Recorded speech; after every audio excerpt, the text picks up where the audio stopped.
नमस्कार.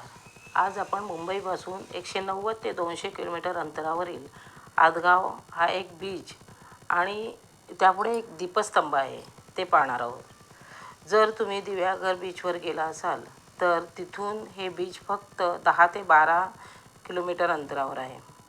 या बीचचं वैशिष्ट्य म्हणजे हे बीच आदगाव गावाच्या बाजूने आहे. हे आदगाव गाव म्हणजे एका बाजूला लांबच लांब समुद्र आणि दुसऱ्या बाजूला पर्वतरांगा असा हा निसर्गरम्य गाव. अशा या निसर्गरम्य गावाला आपण आज भेट देऊ. तिथलं निसर्ग सौंदर्य वाखाणण्याजोगे आहे. सागराच्या अंगाखांद्यावर खेळणाऱ्या त्या डौलदार नौका आणि निळाशार सागरावर पसरलेली ती चंदेरी रेत. रात्रीच्या वेळी तर असं वाटतं की या गावाला निळाशार सागर आपल्या कुशीत विसावत आहे.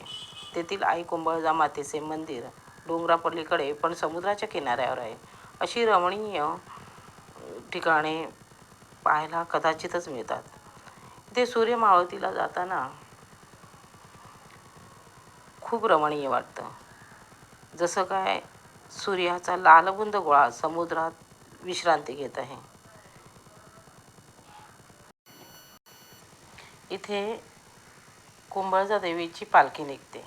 ही पालखी होळी पौर्णिमेच्या दुसऱ्या दिवशी या तिच्या सासरच्या घरातून निघते आणि ती सर्व गावभर फिरवली जाते.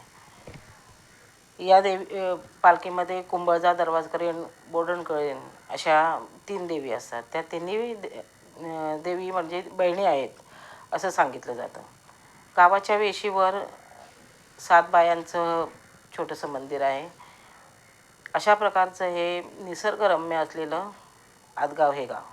आणि इथे त्याच्या पुढील गाव म्हणजे सर्वा आणि सर्व्याच्या पुढे आहे ते नानवली. नानवली गावात हा दीपस्तंभ आहे. पूर्वी विजेचा अभाव असल्याकारणाने समुद्राच्या किनाऱ्यावर असलेल्या खडकावर मासेमारी करणाऱ्या नौका आदळून अस्ताव्यस्त व्हायच्या. त्यासाठी इथे दीपस्तंभ बांधला. या दीपस्तंभाची काच सतत गोल फिरत असते आणि यामुळे रात्रीच्या वेळी मासेमारी करणाऱ्या बोटींना याचा खूप फायदा होतो. ते एक प्रकारचे सिग्नल आहे.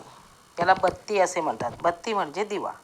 तो दीपस्तंभ नानवली गावात असल्याने त्याला नानवलीची बत्ती असेही म्हणतात. मग येत आहे ना? या आणि या निसर्गाची किमया पहा आणि मावळतीच्या सूर्याचे क्षण अनुभवा. खरंच हा निसर्ग सौंदर्य म्हणजे या गावांना लाभलेली एक देणगी आहे.